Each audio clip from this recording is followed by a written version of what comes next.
Noël Le Graët vole au secours de Patrice Evra.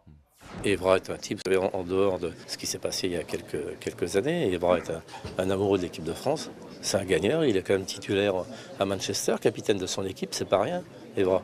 Evra, il traîne une réputation souvent aggravée par quelques soi-disant spécialistes du sport, mais c'est un homme remarquable, c'est quelqu'un qui a l'équipe de France dans le sang et qui a envie de bien faire. Tu te sens visé? Non, spécialiste du sport, non. Non, Eric peut-être, mais moi non. Mais non, mais il se fout de qui là, Après, il a raison, c'était il y a 3 ans. Mais il défend son joueur, bien sûr, il défend son joueur. En tant que président, bien entendu, tu es obligé de prendre les patins pour Patrice Evra plutôt 2 fois qu'une.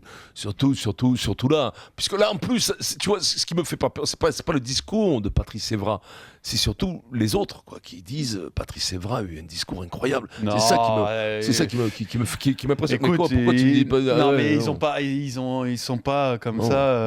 Non, mais ils n'ont pas moison devant Patrice Evra. Ils ont juste dit dans les réactions d'après-match. C'est Patrice Evra qui nous a fait gagner avec un discours transcendant, une espèce de truc. Les mecs, ils auraient été à Lourdes, ils auraient vu la Vierge. Ils ont juste souligné le fait que son discours a fait mouche. Voilà. N'en faisons pas d'état, n'exagérons pas non plus. Non, on n'a fait pas d'état, on a fait de débat. C'est vrai que pour une fois qu'on a, en toute humilité, on a un mec qui est un leader de combat, un leader de groupe, de collectif, mais qui joue pas. Le problème, c'est qu'il a un petit souci, c'est qu'il joue pas. Mais bon, si dans ce rôle-là, il est impeccable, ben tant mieux, tu vois. Je veux dire, c'est-à-dire qu'on vient de découvrir un poste. C'est un agitateur d'équipe, un regonfleur de pneus à la mi-temps quand c'est un peu sec. On a créé un homme de vestiaire. L'homme de vestiaire, c'est vestiaire. Le fameux leader de vestiaire. Souvent, on le dit, on a perdu le vestiaire. L'entraîneur a perdu ses vestiaires.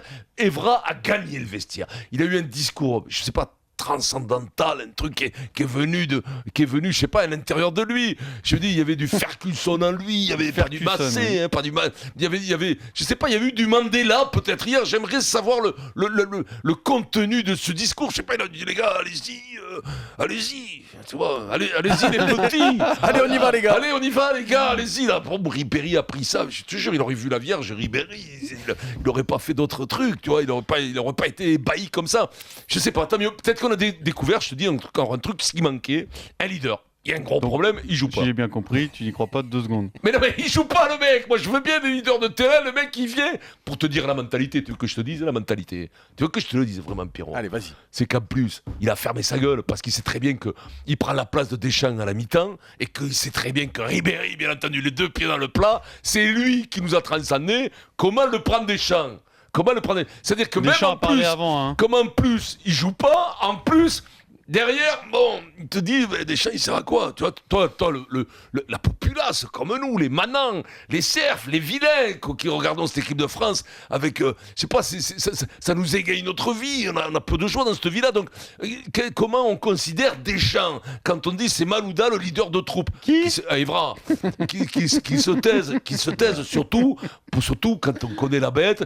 Alors après, les mecs, ils disent, le Graët, il dit, oui, non, mais, alors oui, voilà, non. C'est Naïsna, c'est pas Naïsna, c'est son comportement.